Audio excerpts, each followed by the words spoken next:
Olá, está começando o Toque de Vida deste domingo. Entrevista, informação e reflexão bíblica aqui na sua Ubra TV. Participe conosco.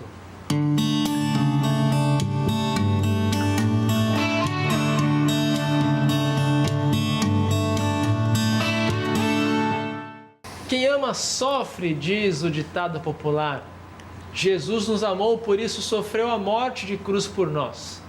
Nós amamos nossos filhos e familiares e sofremos quando eles estão doentes.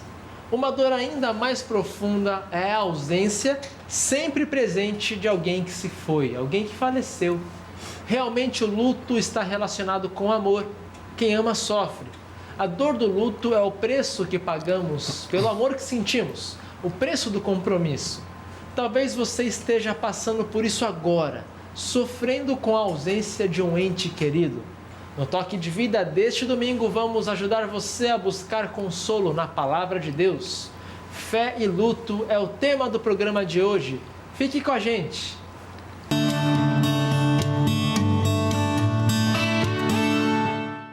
Hoje teremos dois pastores que irão falar sobre o tema Fé e Luto. O pastor Valdomiro Jacobsen é bacharel em teologia e também capelão escolar de duas escolas Ubra aqui de Canoas. Temos também com a gente o professor Arno Scheunemann, tem doutorado em teologia e atualmente é professor do curso de serviço social aqui da Ubra. Bem-vindos, meus queridos amigos e colegas. Bem-vindo. Muito bem, nós vamos falar hoje sobre o luto, né? O psicólogo Kübler-Ross, ele dividiu o luto em 4 fases: negação, raiva, barganha, depressão e se diz até num quinto elemento que seria a aceitação disso. Pastor Arno, o que seria a fase da negação, né? A pessoa recebe a notícia da morte de um parente, a primeira fase seria então a negação. O senhor poderia explicar para nós o que é essa fase? Por mais que eu não seja psicólogo, mas eu vou me referenciar na Elizabeth Kübler-Ross, que era uma psiquiatra que ela foi talvez a primeira que se tem aí no mundo ocidental o conhecimento, que é lá a partir dos anos 1950, faz toda uma pesquisa com doentes terminais e com acompanhamento, e o livro mais famoso, ou o primeiro grande livro dela, é sobre a morte e o processo do morrer, 1959, se não me falha.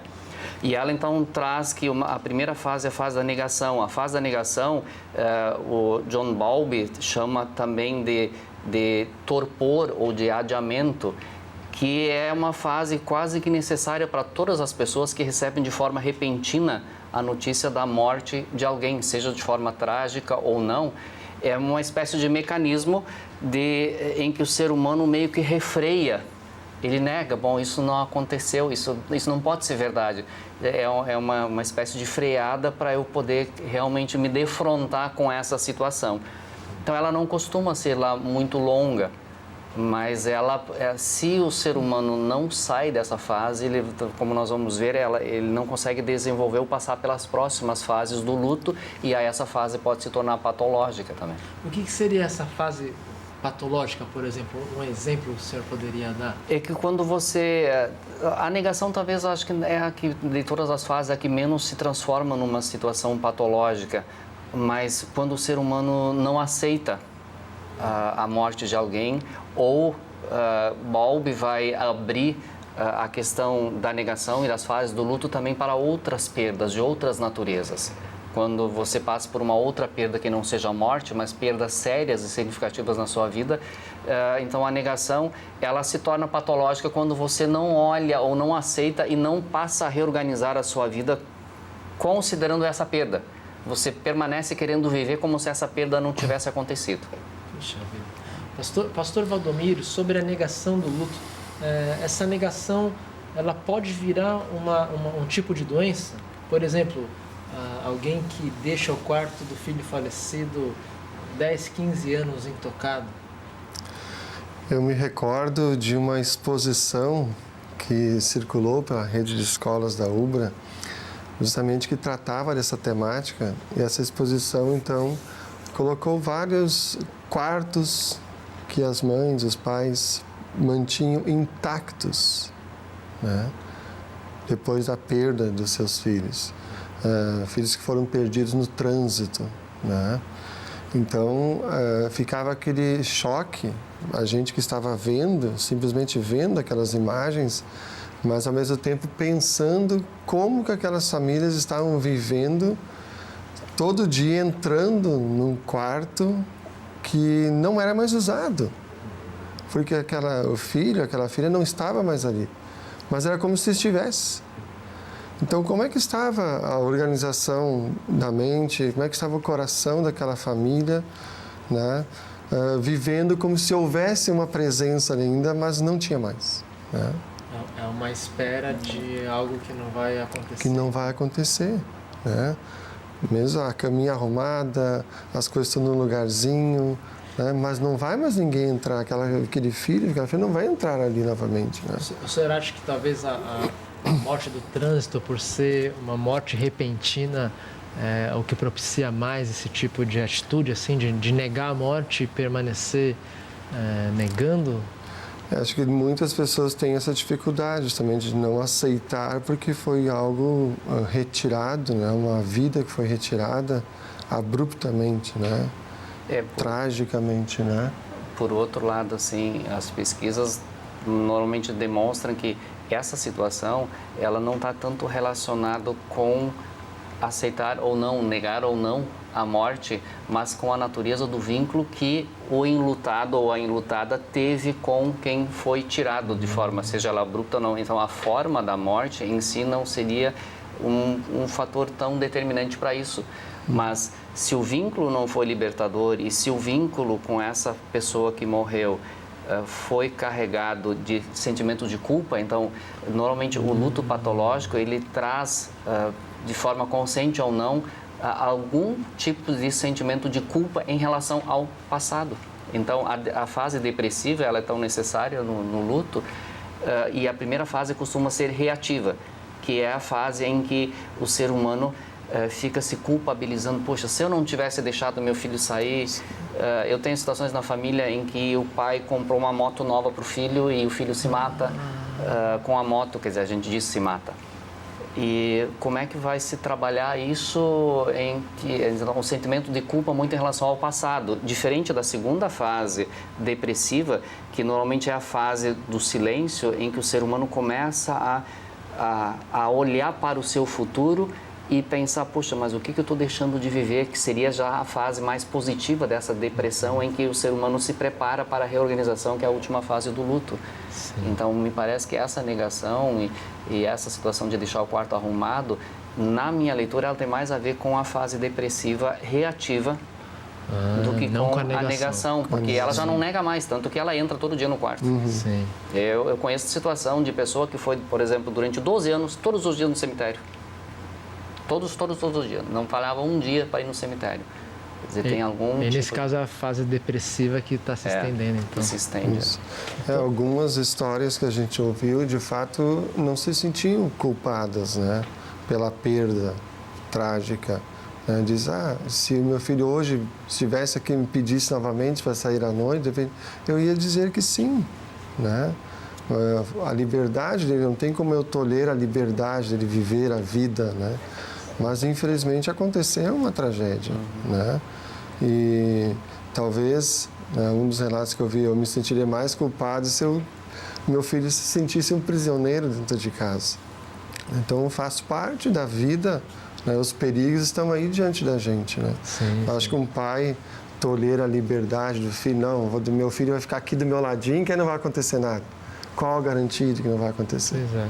Pode acontecer também algo, né? É verdade.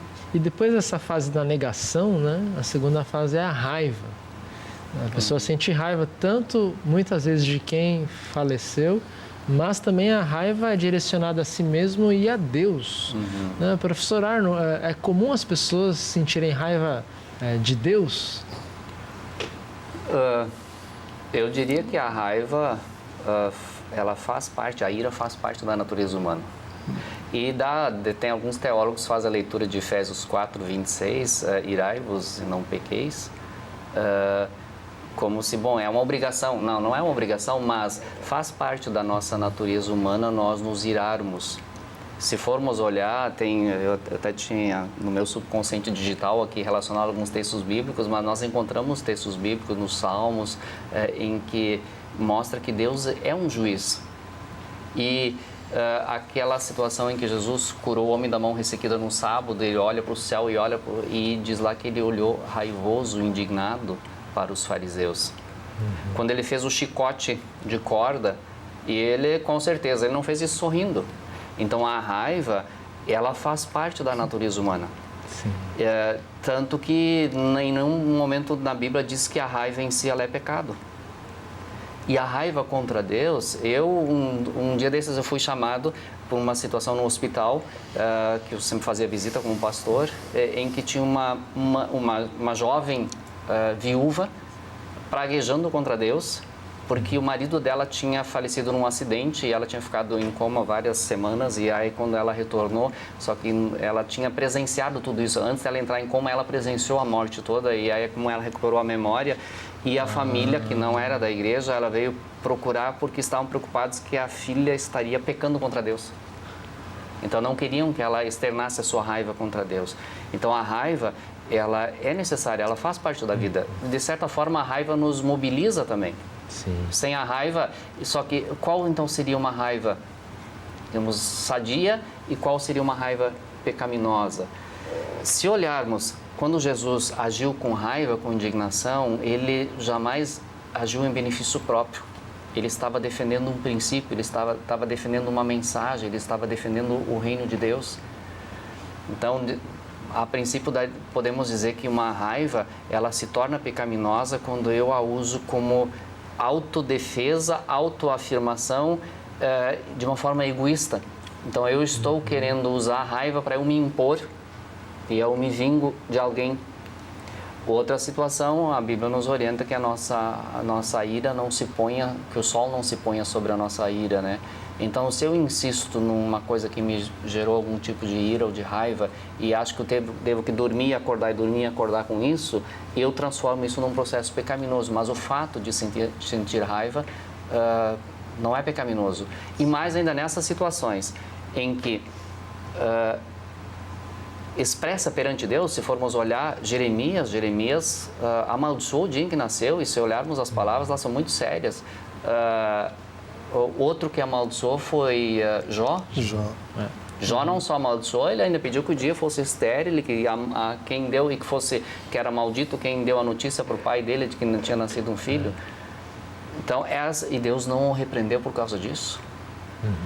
Então, eu concordo muito com um livro que a gente lê lá na teologia, que é A Prática do Evangelho entre Política e Religião, do Manfred Josutis. Pelo menos no meu tempo se lia isso, e eu concordo com ele de que o único sofrimento nesse mundo que tinha sentido era o sofrimento de Cristo, porque ele tinha uma causa e tinha um objetivo bem claro. Todos os outros sofrimentos, em si, por natureza, eles são absurdos, eles não têm sentido nenhum. Os discípulos tentaram dizer a Jesus, por que é cego? Porque o pai pecou, queria arranjar um sentido para o sofrimento. Ele disse, não, é para a glória de Deus. Então, o sofrimento em si é destituído de sentido, e Deus não concorda com o sofrimento. Deus sempre protestou contra o sofrimento e sempre se colocou como alguém que está conosco no sofrimento e que liberta diante do sofrimento.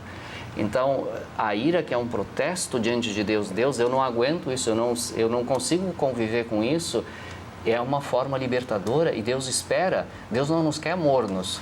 Sim. Dá para dizer que ele tem compaixão de quando a gente expressa essa ira, por exemplo, no luto, né? Ele consegue... Como eu trabalhei antes de capelão escolar, fui capelão hospitalar, né?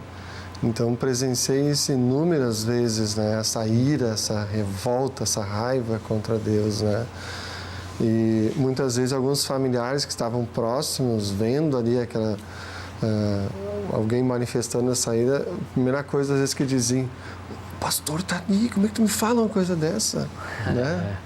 E eu dizia, não, calma, deixa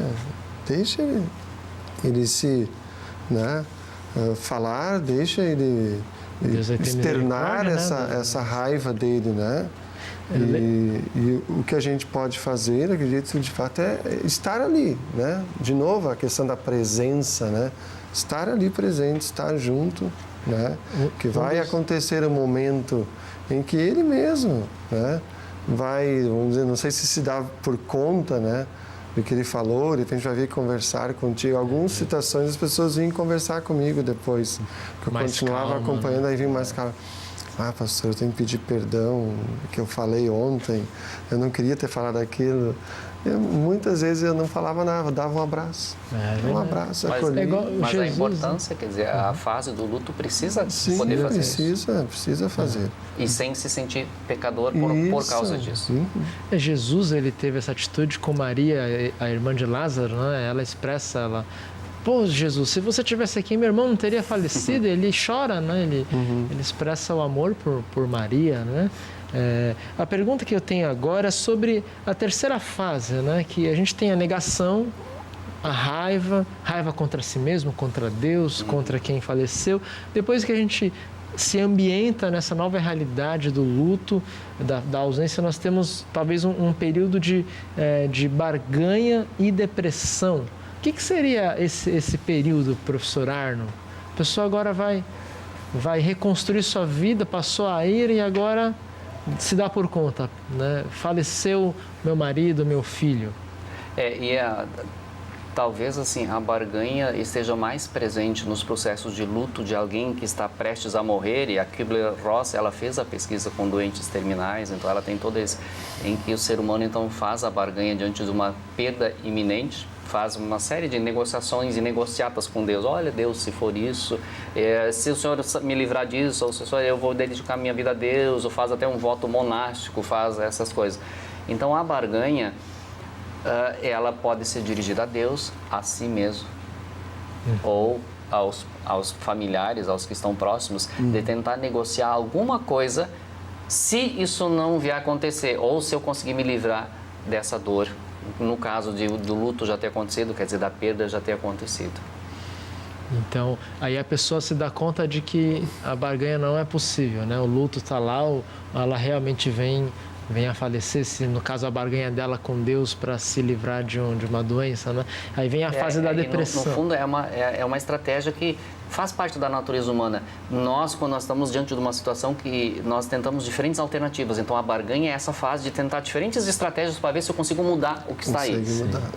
E aí quando chega à conclusão de que, bom, não dá para mudar, quando é imutável, aí vai para a próxima fase. Que é a depressão, né? Que é o que a gente vai abordar no próximo bloco. Nós já falamos da fase do luto, né? As 3 fases agora. A negação, a raiva, a barganha, que pode acontecer até antes do falecimento ou também no luto. E vamos falar da 4ª fase, que seria a depressão, que nos prepara para uma aceitação da ausência. Fique com a gente, nós já voltamos.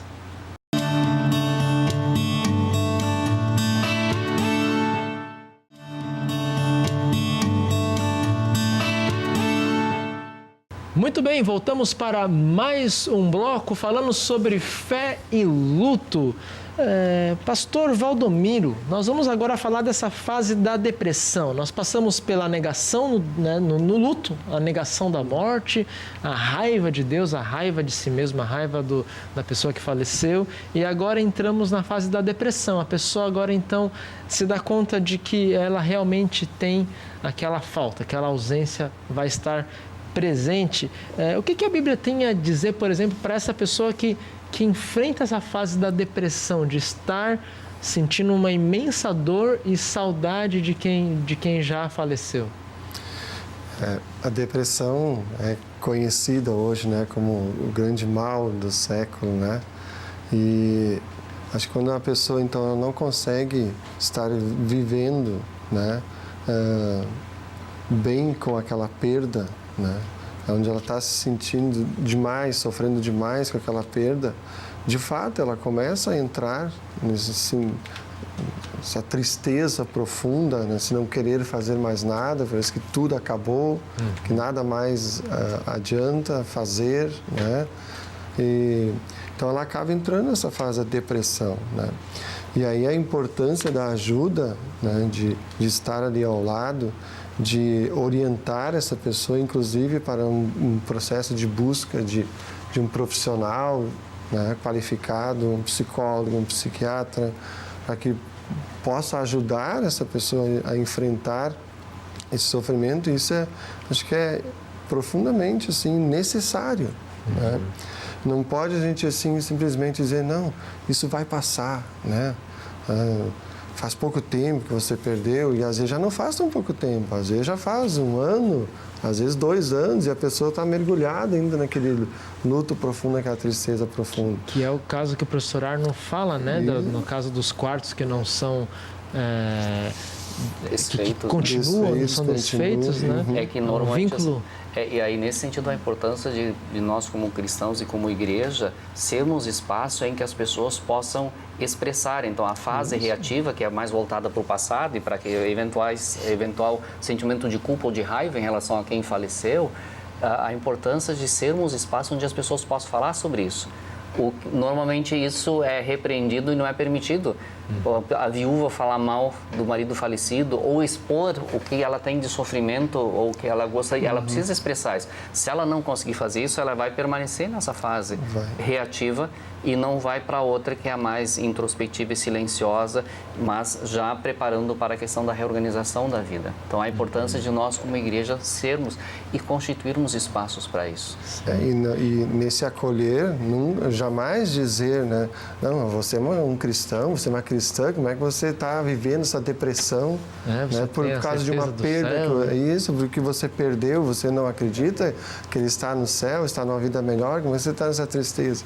Não, isso a gente não pode fazer, justamente como o Arno estava dizendo, é acolher e deixar ela falar, se expressar, o que ela está passando, o que ela está vivendo, o que está precisando ser resolvido, né, internamente, reorganizado na vida dela, para ela conseguir viver melhor com aquela perda. Né? E o que a Bíblia tem a dizer para essas pessoas sobre que estão nesse processo de profunda tristeza pelo luto, né? E dentro dessa pergunta, o que a Igreja Cristã como comunidade pode proporcionar para os enlutados nessa fase depressiva? Eu não sei, eu já participei de diferentes estratégias. Uma de não constituir um espaço separado para enlutados, porque isso pode ser uma espécie de segregação, como se, tivesse que ter alguma coisa específica. Por outro lado, essas pessoas, as pessoas enlutadas, vivem uma situação que os outros não estão vivendo. Ela é bem peculiar, ela é específica. E aí acho que a importância de podermos ser um espaço de acolhimento, seja ele um espaço separado para orar, para acolher.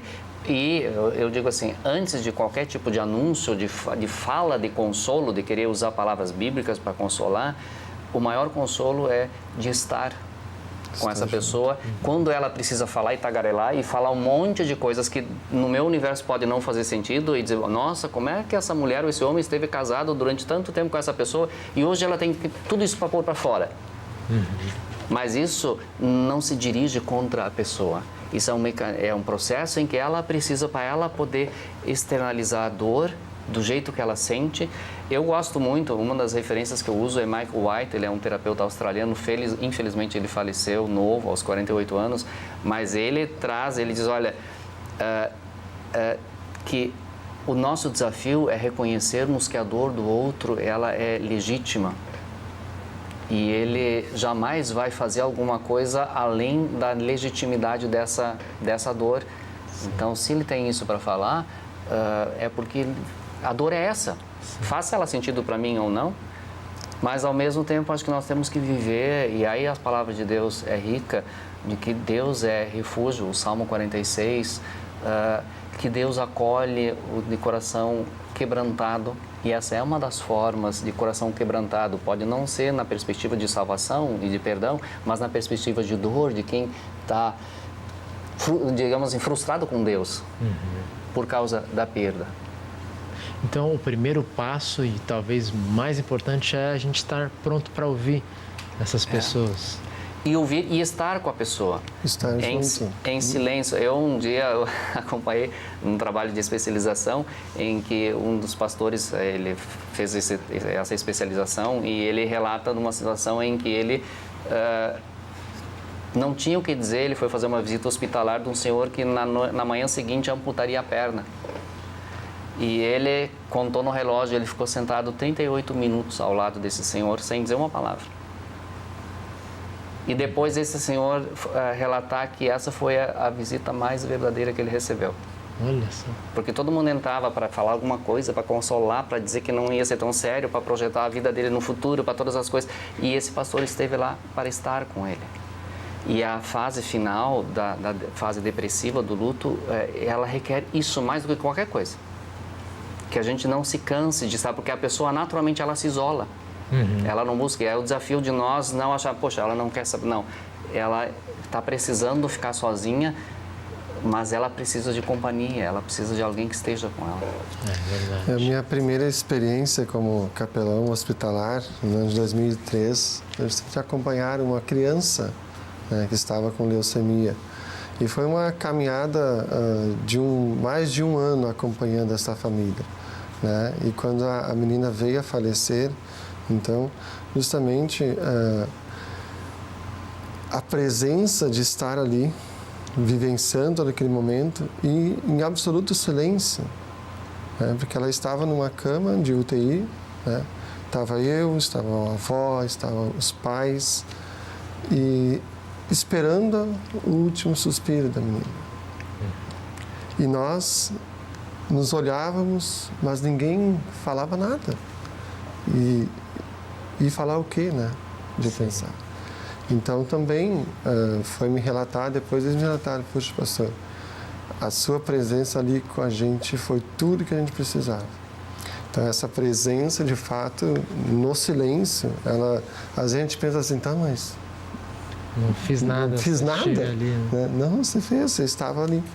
Então acho que, de fato, essa é muito, muito importante. Eu aprendi muito nesse meu primeiro acompanhamento e sofri bastante também, foi muito duro, mas a importância da presença no silêncio, ou poucas palavras, é essencial, é fundamental. Vocês acham que a mensagem da ressurreição ela tem um poder consolador para aqueles que estão enlutados ou isso é um segundo passo? Vocês acham que ela pode fazer diferença para quem está enfrentando uma tristeza ou nós deveríamos falar disso depois com as pessoas enlutadas? Uma coisa que me marcou muito neste caso, esse primeiro caso que eu tive, foi no dia em que ela estava fazendo o autotransplante de medula. Ela estava numa sala, sozinha, assistindo justamente o filme da ressurreição de Jesus. Olha só. Uma menina que tinha 4 anos, né? Era de uma família cristã e ela pediu, né? Eu quero ver esse filme. E ela sabia o que estava acontecendo, né? Ela estava fazendo autotransplante da medula. Então, sem dúvida, essa mensagem da ressurreição, ela traz muito conforto. Eu não sei se é pensar muito diferente, mas a sua pergunta, bom, a ressurreição, ela é uma mensagem confortadora, consoladora para o luto. Eu não sei se ela não é mais para a morte do que para o luto. A morte, sim. Meu último luto agora, dia 11 de janeiro, faleceu minha mãe. E se for olhar, assim, o que tranquiliza o coração é que a mãe morreu crendo. E o que salva é crer. Sim. Então, acho que e o que eu tenho acompanhado, assim, a angústia de muitos que permanecem quando alguém falece eu não sei se vai para o céu. Então, nesse sentido, o conforto da ressurreição é importante. Quem está em sofrimento, eu não sei se essa é uma mensagem fundamental. Eu, pelo menos nas minhas experiências de luto, o fato de saber, talvez porque eu creio na ressurreição desde que eu me conheça, mas não que a ressurreição ajude a diminuir o sofrimento, a certeza da ressurreição. Talvez a dor da ausência, sim, acho que nesse sentido, mas principalmente essa certeza de que creu na salvação que nos é gratuitamente oferecida e eu posso estar tranquilo que um dia eu reencontrarei. Então seria mais para a hora da morte ali, então mesmo, né? Eu me pergunto isso. Se eu for pegar na minha experiência pessoal, é mais para a morte do que para o luto em si. O que vocês acham que tipo de mensagem poderia consolar alguém que está passando por um momento difícil nessa fase da tristeza, nessa fase mais introspectiva? Além da presença, além da gente ouvir, que tipo de mensagem nós poderíamos levar para essas pessoas? Por exemplo, alguém que está em casa agora, nesse momento reclusa, não compartilha a sua história com ninguém, não há presença de uma pessoa do lado dela. O que nós poderíamos falar para ela sobre a Bíblia e para trazer um conforto para essa pessoa? Fez um ano agora, um ano e pouquinho, que eu também, o pai de um colega da escola faleceu. E então eu acabei conhecendo a família, eles me chamaram tanto para dar atendimento nas últimas horas ali do pai e pediram que estar junto no sepultamento. Então eu conheci toda a família e a irmã deste colega estava sofrendo muito com a perda do pai. Então me narrou assim toda a vida, como tinha sido, né, o convívio com o pai. E então a primeira palavra dela foi de não aceitar, né, a morte do pai, que estava sendo muito difícil para ela. Então ela pediu muito para vir conversar comigo, veio conversar, a gente conversou longamente e a partir daquilo eu continuei em contato com ela, não presencial, mas por mensagens através do WhatsApp. E até hoje, todo dia eu mando uma mensagem para ela. E no decorrer da história, ela chegou até a frequentar a comunidade onde eu sou pastor. Até que chegou um dia que ela me mandou a mensagem: pastor, hoje eu consigo aceitar.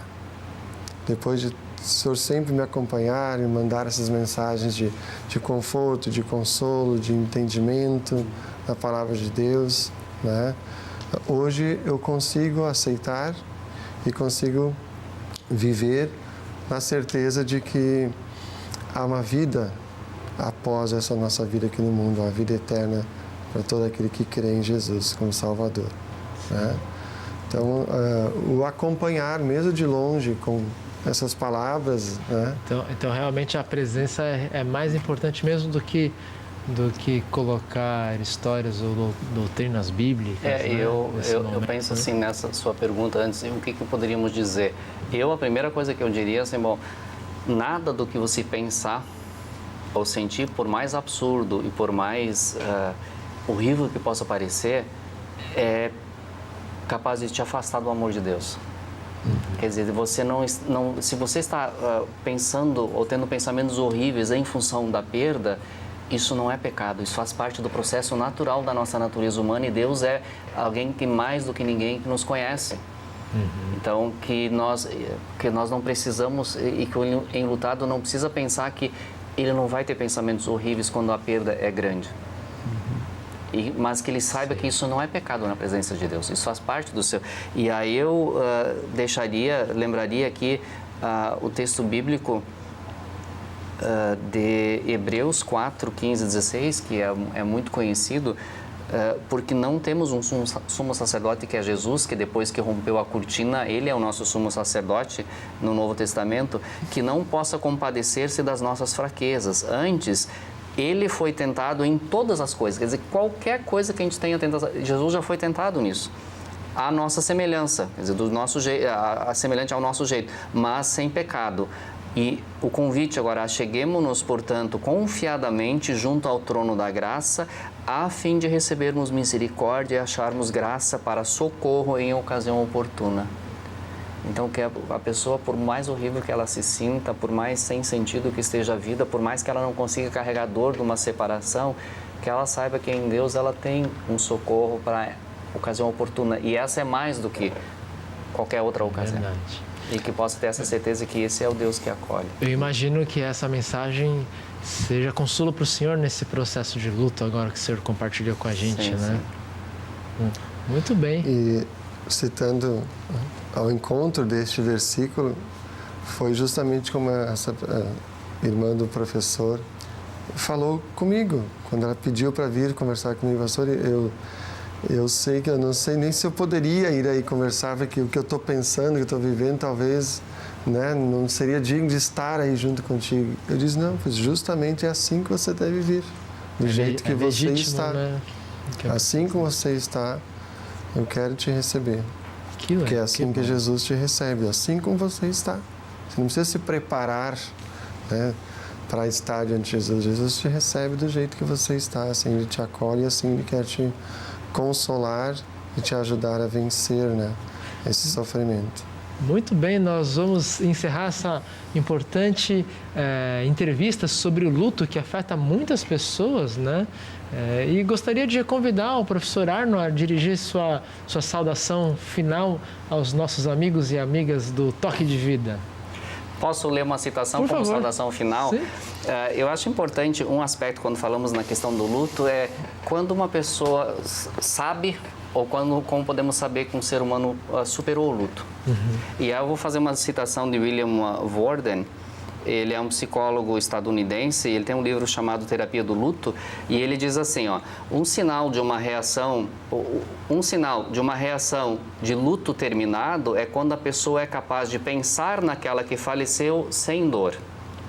Existe sempre uma sensação de tristeza quando você pensa que alguém que você amou e depois perdeu, mas é um tipo de tristeza diferente. Agora falta o aspecto doloroso que havia antes. Uma pessoa pode pensar no falecido sem manifestações físicas, como choro intenso ou a sensação de tensão e dor no peito. Da mesma forma, o luto está terminado quando uma pessoa pode reinvestir suas emoções na vida e no viver.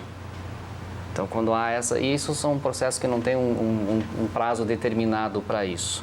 Sim. Então, dizer que aquilo que já afirmei aqui, de que Deus é alguém que está aí, que acolhe, e que Deus não se assusta com a dor e com o nosso gemido de angústia. Pelo contrário, Ele vem ao encontro dos que gemem, e Ele vem para aliviar as cargas, como diz aí no Evangelho de Marcos. Muito bem, muito obrigado, professor Arno, pela sua presença, por aceitar o convite de estar aqui.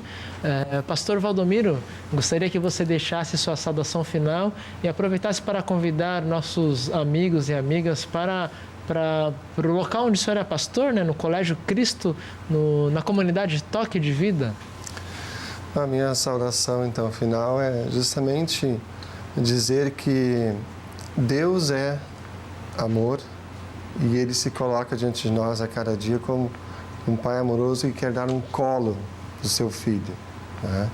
Porque Ele sabe todas as angústias, os sofrimentos que a gente passa, constante, diariamente.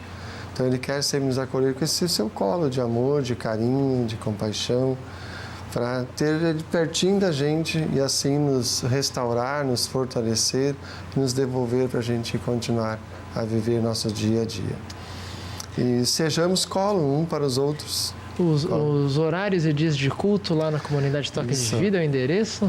Então, a comunidade Toque de Vida, no Colégio Cristo Redentor, lá na Avenida Inconfidência, todos os sábados, às 19h30, nos reunimos, como uma comunidade que quer justamente acolher a todos, do jeitinho que estão, para ir lá e receber a palavra de Deus, e louvar e orar, ou seja, restaurar a sua vida para continuar viver no seu dia a dia. Então, estão todos convidados aí, todos os sábados, 19h30, comunidade Toque de Vida. Muito obrigado, pastor Valdomiro, que Deus o abençoe em sua missão e na sua vida.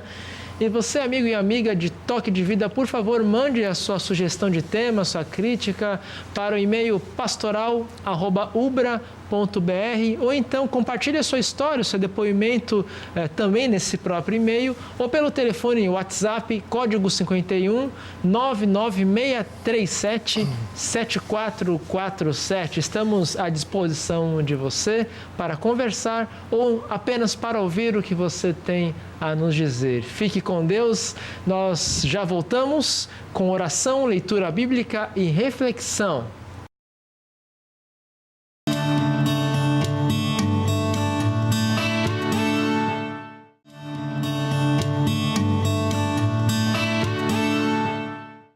Olá, seja muito bem-vindo ao nosso momento dominical de fé e reflexão aqui na Ubra TV, o programa Toque de Vida.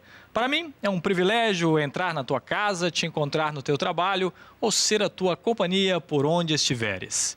Em nosso programa de hoje, vamos refletir sobre uma história bíblica, no mínimo interessante. Jesus purifica o Templo de Jerusalém. Nela, aqueles acostumados com a calma e tranquilidade de Jesus o veem agir com força e vigor, o que para muitos causa estranheza. Como entender aquela atitude de Jesus é o tema central deste nosso encontro. Fique com a gente. Misericórdia, meu Senhor.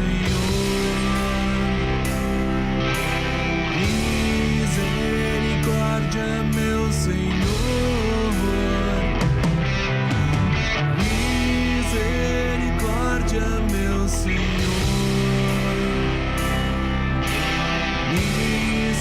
Misericórdia, meu Senhor. Um dia este céu irá se abrir e de lá irá surgir a justiça divina. Jesus em sua glória descerá e o amor irá julgar com sua fé real. E nesse momento a trombeta soará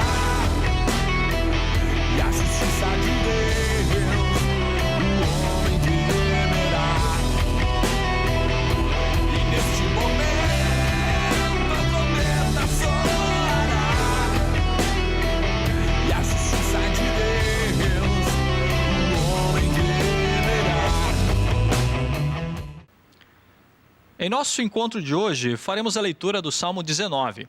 Leitura que você pode acompanhar em sua Bíblia, lembrando que aqui utilizamos a nova tradução na linguagem de hoje.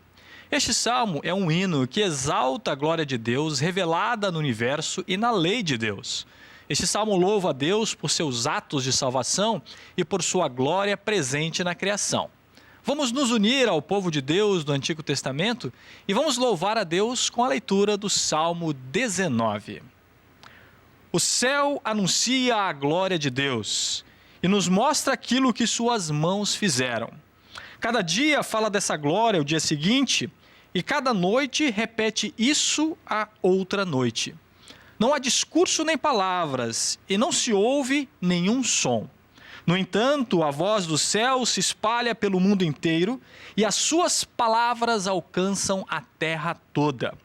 Deus armou no céu uma barraca para o sol. O sol sai dali todo alegre como um noivo, como um atleta ansioso para entrar numa corrida. O sol sai de um lado do céu e vai até o outro lado. Nada pode esconder o seu calor. A lei do Senhor é perfeita e nos dá novas forças. Os seus conselhos merecem confiança e dão sabedoria às pessoas simples. Os ensinos do Senhor são certos e alegram o coração.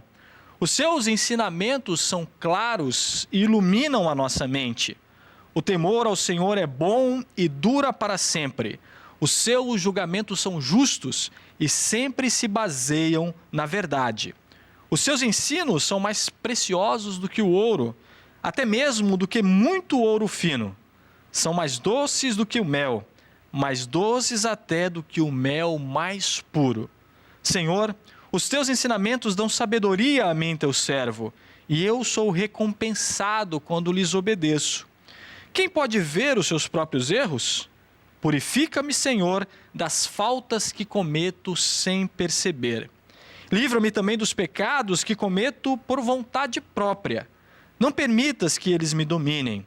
Assim serei uma pessoa direita e ficarei livre do grave pecado da desobediência a ti. Que as minhas palavras e os meus pensamentos sejam aceitáveis a ti, ó Senhor Deus, minha rocha e meu defensor. Glória ao Pai, e ao Filho, e ao Espírito Santo. Louvemos ao Deus triuno e sua atuante presença em nossa vida. Amém.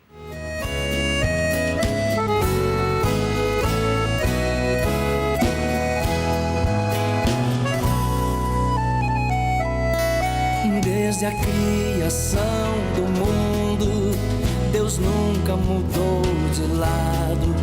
Morreu por nós numa cruz pra pagar nossos pecados. Fortalece, Pai eterno, a fé em teu evangelho, fazendo valer a aliança de nunca ficar mais velho.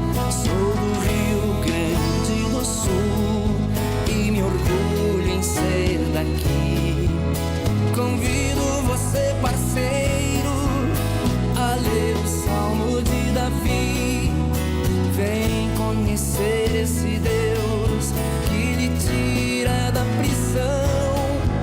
Sentir o Espírito Santo agir em teu coração.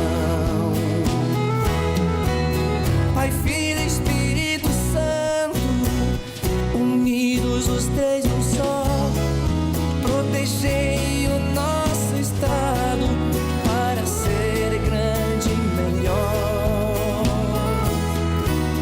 Pai, Filho e Espírito Santo, unidos os três num só, protegei o nosso estado para ser grande e melhor.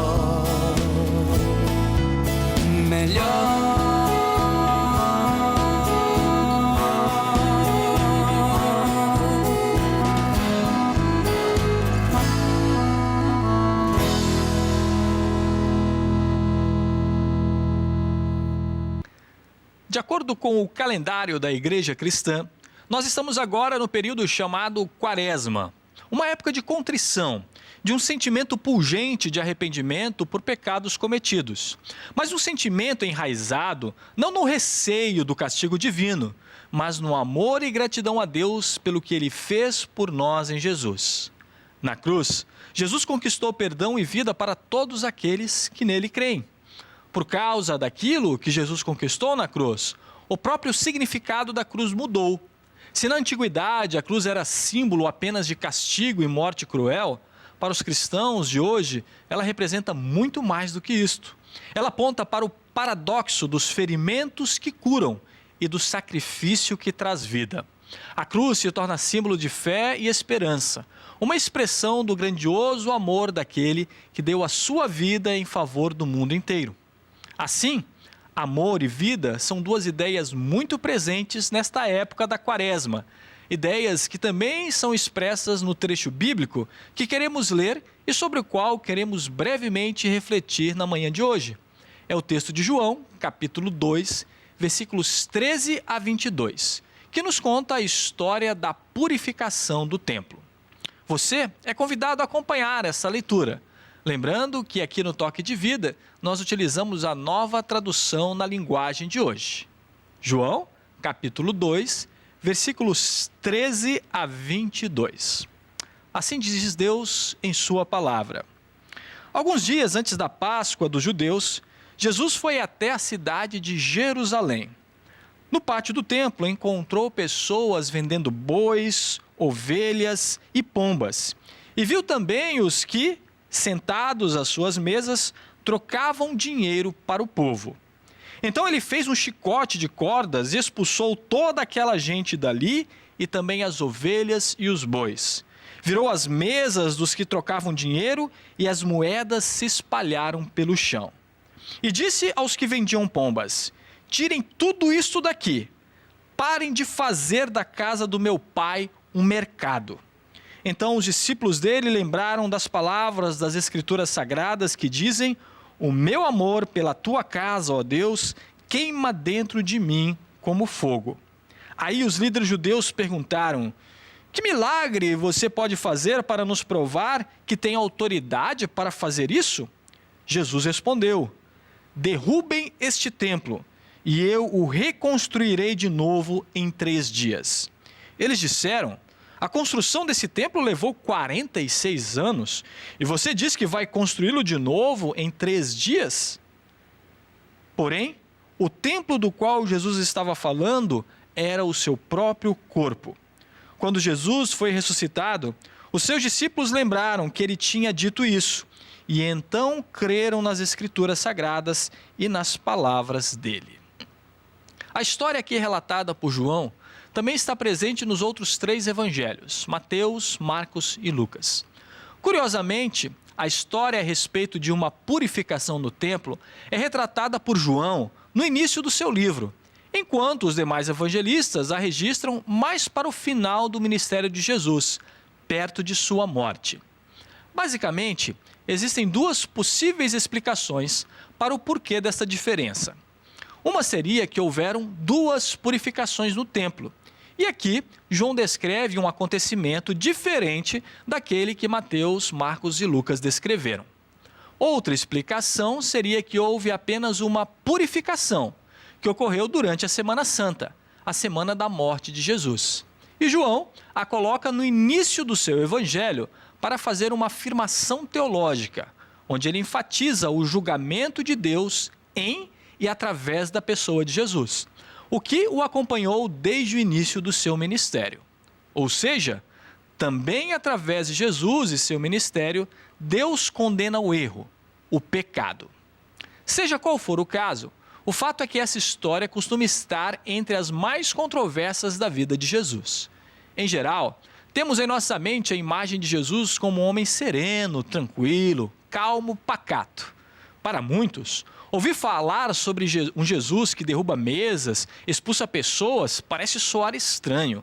Existem aqueles que até mesmo consideram a atitude de Jesus como sendo exagerada e violenta, não condizendo com aquilo que ele pregava. Tais percepções desconsideram o fato de que o amor de Deus não é permissivo. Muito pelo contrário. Justamente por nos amar, Deus aponta para a nossa fragilidade, demonstra nossas inconsistências, torna evidente o pecado que está em nós e que faz o mal para nós mesmos e para aqueles que estão ao nosso redor. Por nos amar, Ele mostra que estamos andando por um caminho errado, para então nos conduzir pelo caminho do perdão, da justiça e da paz. Esta é a motivação primeira de Deus quando Ele aponta o erro para as pessoas, nos conduzir ao perdão e à comunhão com Ele. Quando Deus aponta o erro, Ele faz com seriedade, pois sabe do poder destrutivo do pecado.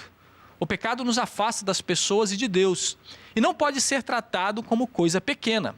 Foi isto que Jesus fez no templo. Jesus não revelava ali um temperamento violento, mas o que os teólogos costumam chamar de ira santa, sendo ira uma indignação contra aquilo que é errado, que é injusto. Assim, não se deve confundir ira com ódio. A ira de Jesus surge da indignação dele em relação ao que era errado. Sua reação forte brota do seu zelo e cuidado. Como disse Lutero, zelo é um amor furioso ou até mesmo protetor. A raiva de Jesus não brota do ódio, ela surge do amor para com Deus. E eu acrescentaria, do amor de Jesus para com as pessoas. A venda contra a qual Jesus reagiu ocorria no Átrio dos Gentios, uma área do templo de Jerusalém na qual os não-judeus podiam entrar, estar e da onde eles também podiam orar. Os animais vendidos ali eram usados nas cerimônias judaicas de sacrifícios. Sendo o templo de Jerusalém o grande centro religioso do povo judeu, pessoas de todo o país e até de fora dele viajavam grandes distâncias para chegar ao templo. E nessas viagens não tinham condições de carregar animais para cerimônias de sacrifício. Assim, muitos vendiam animais para os que queriam ali cumprir suas obrigações religiosas.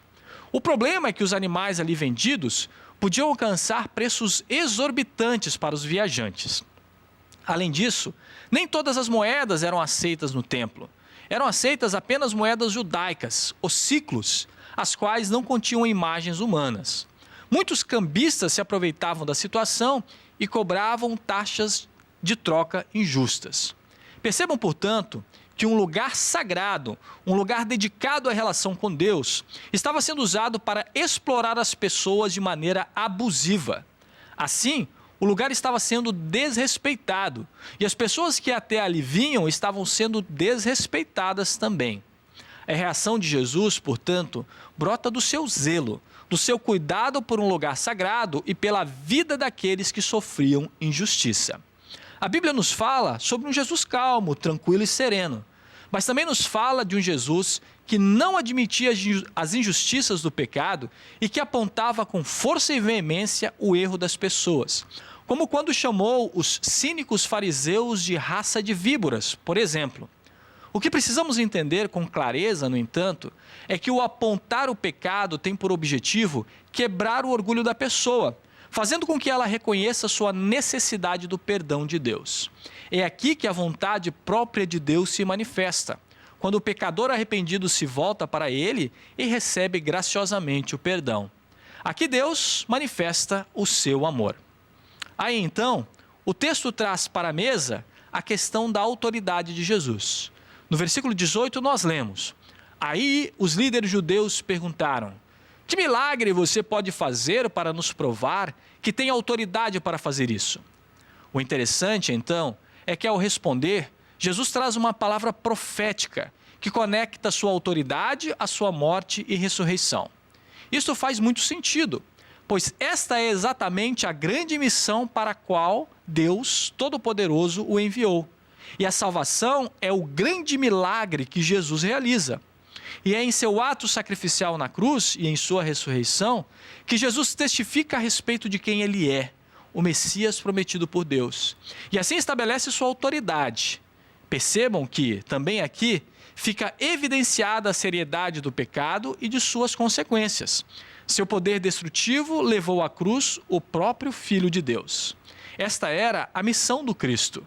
Jesus vem até nós para, sofrendo na cruz por causa do nosso pecado e sacrificando sua vida, trazer vida eterna para todos nós. A vida eterna é conquistada na cruz, pois foi lá que Jesus pagou pelos nossos pecados, conquistando para nós o perdão. E onde há perdão, há também vida. Somente o enviado por Deus poderia fazer tal milagre. E é esta autoridade que Jesus tem. Que continuemos, nesta época da Quaresma, meditando sobre a palavra de Deus, que nos aponta para o seu amor e para a nova vida que temos em Cristo. Que o Espírito Santo abençoe ricamente este nosso meditar, para que cada vez mais sejamos transformados por esta mensagem salvadora. Que assim seja. Amém.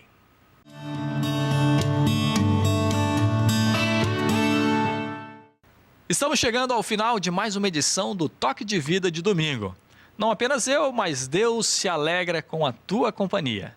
Lembre-se que temos toques de vida para você todos os dias da semana. De segunda a sexta temos os nossos drops diários às 8 horas da manhã e aos sábados ao 12h50.